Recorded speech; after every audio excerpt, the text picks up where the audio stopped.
तो हेलो दोस्तों, आप सब कैसे हैं? आई होप सब अच्छे होंगे। आज हम पढ़ेंगे ऑर्गेनिक केमिस्ट्री, जो कि नीट में बहुत ही इंपॉर्टेंट टॉपिक बनता है, जिसके बहुत क्वेश्चंस आते हैं। आप उसको स्टार्ट कैसे करें और करें क्या उसमें हम, मतलब लोगों की बहुत ज़्यादा, बच्चों की ये हमेशा रहती है प्रॉब्लम कि हम करना क्या है, कैसे स्टार्ट करना है। तो सबसे पहले आप है ना सारे इफेक्ट पढ़ो।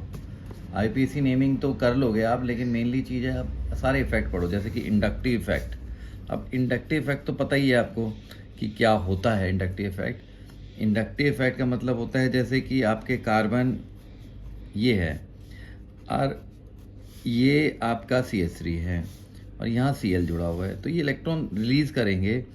भाई ये क्लोरीन इलेक्ट्रॉन खींचेगा अपनी तरफ, तो ये पार्शियल नेगेटिव, ये पार्शियल पॉजिटिव। अब इसमें कमी हो गई तो ये पड़ोस से खींचेगा, तो ये double delta positive, double delta मतलब कम पॉजिटिव, ओके।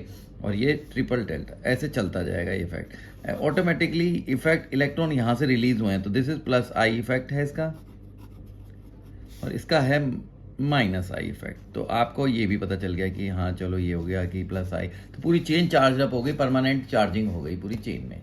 अब इससे करना क्या है, इसके क्या क्या आ सकता है क्वेश्चन। तो सबसे पहले इसका इफेक्ट, जो इंडक्टिव इफेक्ट का इफेक्ट क्या क्या करना है, क्या मतलब किसके रिलेटेड क्वेश्चंस क्या आते हैं। वो पहला है स्टेबिलिटी। आपको स्टेबिलिटी ऑफ कार्बोकेटायन, ठीक है, ये आपको ध्यान रखनी है। इससे आप काफ़ी चीज़ें कर सकते हैं। अब भाई ये कार्बोकेटायन है, कार्बोकेटायन का मतलब कार्बन पे पॉजिटिव चार्ज, ओके।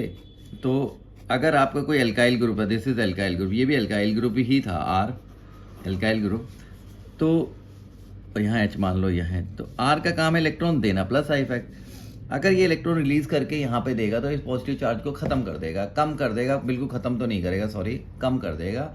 और ये पॉजिटिव चार्ज कम हुआ तो स्टेबिलिटी आ गई।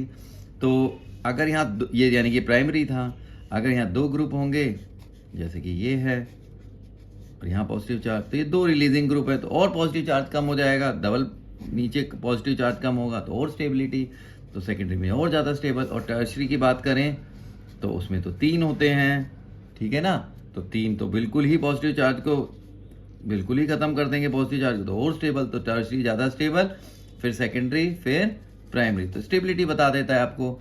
अब कार्बोकेटायन की स्टेबिलिटी बता रहा है तो कार्बोएनाइन की भी स्टेबिलिटी को बताएगा, तो वो देखिए कैसे होता है।